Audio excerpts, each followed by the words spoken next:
आज का टॉपिक है agency related to child welfare. First of all, कोई भी आप टॉपिक पढ़ते हो ना तो उसका मीनिंग समझना चाहिए। एजेंसी का मतलब क्या होता है? एजेंसी का मतलब होता है ऑर्गेनाइजेशन, ठीक है, या फिर एडमिनिस्ट्रेशन।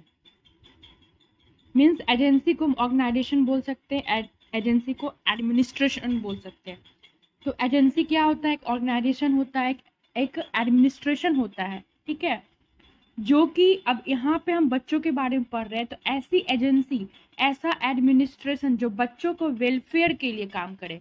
बच्चों के वेलफेयर का मतलब उसका न्यूट्रिशन का ख्याल रखे, उसका फिजिकली मेंटली हेल्थ का ध्यान रखे, है ना, उसको प्रॉपर जो है एजुकेशन मिले, जो भी बच्चों का राइट्स है उस पर वर्क करेगा। बच्चों का जो भी राइट्स है वो ऑलरेडी मैंने वीडियो बनाया है, ठीक है, आप उसको देख सकते हैं। मैं डिस्क्रिप्शन और आई बटन में भी लिंक दे दी हूँ। अब हम देखते हैं कि agency related to child welfare का इंट्रोडक्शन क्या है, किसे हम बोलते हैं, ठीक है। फर्स्ट पॉइंट कहता है कि child welfare includes providing services to socially, economically, physically और mentally handicapped children who are unable to avail the services provided by the community.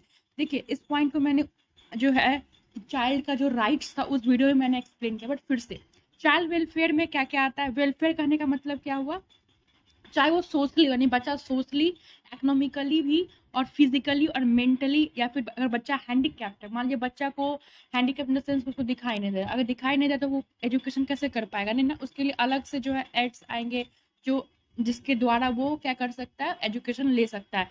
तो ये सब वेलफेयर के अंदर आता है। तो वही कह रहा है कि जो अनेबल है, मतलब कहने का ये मतलब हुआ कि जो कम्युनिटी के द्वारा जो सर्विसेज दी जाती है वो उसके पास अवेलेबल नहीं हो पाता है, अनेबल होता है, वो इतना योग्य नहीं होता है कि उसको यूज कर सके। अगर सेकंड पॉइंट की बात करें तो क्या क्या है? सेकंड पॉइंट कहता है कि child welfare services are preventive, promotive, development and rehability in nature. देखिए, प्रिवेंटिव, प्रमोटिव, डेवलपमेंट, इन सब का मतलब जो है मैंने कई सारे वीडियोस में बताया है। मैं सिलेबस के अकॉर्डिंग पीडियाट्रिक्स का वीडियो बनाती हूँ, आपको पता है। देखिए, प्रिवेंटिव का कहने का मतलब ये हुआ कि बीमारी होने ही नहीं देना। कैसे? तो बच्चे को इम्यूनाइजेशन करना है, ठीक है, वैक्सीनेशन के थ्रू बीमारी होने ही नहीं देना, एक मेथड हुआ। प्रमोटिव मतलब बीमारी हो नहीं, इसके लिए हेल्थ को प्रमोट करना है, बच्चे के हेल्थ को प्रमोट करना है। कैसे आप प्रमोट करोगे? तो हेल्थ एजुकेशन दोगे, सैनिटेशन अच्छे से है या नहीं, इन्वायरमेंट अच्छे से साफ सफाई है या नहीं, ये सब जो है ध्यान देंगे। उसके बाद बात करते हैं डेवलपमेंटल। देखिए, डेवलपमेंटल में तीन आता है, फिजिकली, मेंटली और सोशली। यानी बच्चा जो है फिजिकली, बॉडी से, दिमागी रूप से, और जो है सोशली, समाज में पूरी तरह से अच्छे से कम्युनिकेट कर पा रहे हैं नहीं, है ना, समाज का जो भी बिहेवियर उसको अडेप्ट कर पा रहे हैं नहीं, डेवलपमेंट में ही आता है। रिहेबिलिटी भी नेचर, रिहेबिलिटी का मतलब होता है कि बैक टू नॉर्मल है या नहीं, बच्चे का जो नेचर है वो बैक टू नॉर्मल है या नहीं। उसके बाद बात करते हैं थर्ड पॉइंट कि these services are designed to meet the needs of most deprived and vulnerable children like children of working mothers, destitute children and handicapped children।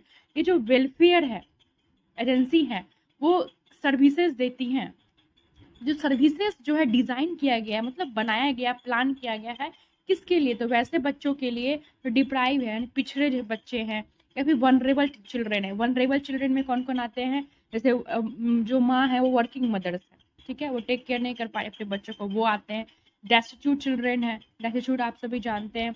उसके बाद हैंडीकैप चिल्ड्रन है। हैंडीकैप भी मैंने कई बार एक्सप्लेन किया कि बच्चे अगर मान लीजिए कि देख नहीं पाते, उनका एजुकेशन सिस्टम अलग होगा, वो बोल नहीं पा रहे हैं तो उनका एजुकेशन सिस्टम अलग होगा, प्रॉपर जो है केयर देना जाएगा वो बच्चे को, ठीक है।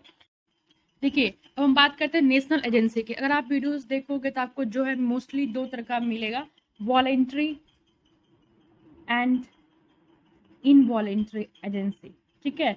और आपको जो है कुछ नाम बता देंगे और वीडियो खत्म हो जाएगी, बट इस वीडियो में मैंने प्रॉपर जो है एक्सप्लेन किया है। अगर आप देख लोगे तो आपके एग्जाम हो या फिर कोई भी एग्जाम हो, चाहे वो इंस्टीट्यूट का एग्जाम हो या फिर कोई भी नर्सिंग एग्जाम हो, आपको क्लियर हो जाएगा। नेशनल एजेंसी की बात करते हैं। पहला है the important national agency working for child welfare in India है। बच्चों के वेलफेयर के लिए नेशनल एजेंसी कौन कौन सी है? First one is Indian Red Cross society, central social welfare board, Indian council for child welfare, all Indian women's conference. ऐसे देखिए, मैंने नाम तो आपको बता दिया, बट ये है क्या, इसको आपको कोई भी एक्सप्लेन नहीं किया, बट इस वीडियो में आपको प्रॉपर एक्सप्लेनेशन मिलेगी। आप पे है, आप चाहे तो वीडियो को स्किप कर सकते हैं या फिर आप नॉलेज गेन कर सकते हैं। Red Cross and society, Red Cross and society का मतलब क्या होता है? Indian Red Cross society was established in 1920 with the aim of reducing human suffering. ये रेड क्रॉस सोसाइटी जो है ना बहुत जगह यूज होगा, ठीक है। अगर आप फर्स्ट ईयर में होंगे तो सेकेंड ईयर में अगर आप होंगे तो वहाँ पे सोशियोलॉजी में भी रेड क्रॉस सोसाइटी के बारे में पढ़ना होता है। तो रेड क्रॉस सोसाइटी जो होता है ना 1920 में स्थापित किया गया था। क्यों किया गया था? इसका एम क्या था? और नेक्स्ट पॉइंट की देखें तो society has more than 700 branches across the country. The activities of Indian Red Cross society are disaster relief. कह रहा है कि जो सोसाइटी है रेड क्रॉस सोसाइटी, इसमें पूरे देश में अगर मिलाया जाए तो 700 ब्रांचेस है। और इस सोसाइटी का एक्टिविटीज क्या, मतलब इस सोसाइटी का फंक्शन क्या है? First of all disaster relief. मैंने पहले ही बोला था कि इसका एम क्या है? ह्यूमन, मानव जो चीज से सफर करेंगे उसको जो है उससे रिलीफ दिलवाना। तो जैसे मानव डिजास्टर से सफर कर उससे रिलीफ दिलवाना। Promotion of voluntary blood donation, collection of blood for transfusion, transfusion के लिए जो है ब्लड कलेक्ट करना। तो बहुत कुछ रेड क्रॉस सोसाइटी में आ जाते हैं। नेक्स्ट पॉइंट की बात करें तो distribution of items like milk powder, medicine, it vitamin and other medical to hospital, dispensary, maternals and child welfare centre. तो जो है मिल्क पाउडर, मेडिसिन ये सब डिस्ट्रीब्यूट करना, साथ ही साथ विटामिन को या फिर मेडिकल जो भी सप्लाईज है वो हॉस्पिटल तक पहुंचाना, डिस्पेंसरी तक पहुंचाना, maternal and child welfare centre तक पहुंचाना। बच्चों के वेलफेयर के लिए कई सारे सेंटर्स होते हैं। A large number of maternity and child welfare centres are run by Red Cross. मतलब कई सारे ऐसे माँ के लिए, मैटरनिटी मीन्स माँ के लिए और बच्चे के वेलफेयर के लिए कई सारे जो है रेड क्रॉस के अंदर जो है एजेंसी चलती है जो बच्चे का जो है वेलफेयर करती है। There is a bureau of maternity and child welfare which provides techniques, advice in and financial aid scheme for establishing model. कह रहा है कि ये जो रेड क्रॉस सोसाइटी है उसके अंदर जो है माँ और बच्चे के लिए एक ब्यूरो चलता है, एक तरह से आप कह सकते हो एक प्रोग्राम चलता है जिसमें कि कई सारे जो है एडवाइस दिया जाता है कि कैसे आप बच्चों को जो है आप जो है एक कहते हैं ना एक मॉडल स्थापित करके कैसे बच्चों का इम्प्रूवमेंट हो सके, वो लोग अपना मॉडल पे रिसर्च वगैरह करते हैं, ठीक है। उसका red cross conduct home nursing at first aid course for women and school children. अब बच्चों के जो स्कूल में पढ़ रहे हैं फिर वुमेन्स के लिए वो क्या करते हैं, फर्स्ट एड का भी व्यवस्था करते हैं, इंतजाम करके रखते हैं रेड क्रॉस वाले, ठीक है। यानी कि होम नर्सिंग भी देते हैं साथ में। देखिए रेड क्रॉस सोसाइटी कितना इंपॉर्टेंट है और ये सब पढ़ना बहुत जरूरी था। Central social welfare board, this is an semi government autonomous organisation which was found by the government of India 1953 to function out of voluntary. कह रहा है कि सेंट्रल सोशल वेलफेयर बोर्ड जो है क्या है, सेमी गवर्नमेंट है, ऑटोनोमस है। ऑटोनोमस का मतलब ऐसा बॉडी जो खुद गवर्न करे, खुद रूल बनाए, खुद रेगुलेशन बनाए और खुद ही जो है इम्प्लीमेंट करे। एक ऐसा ऑर्गेनाइजेशन है। कैसा?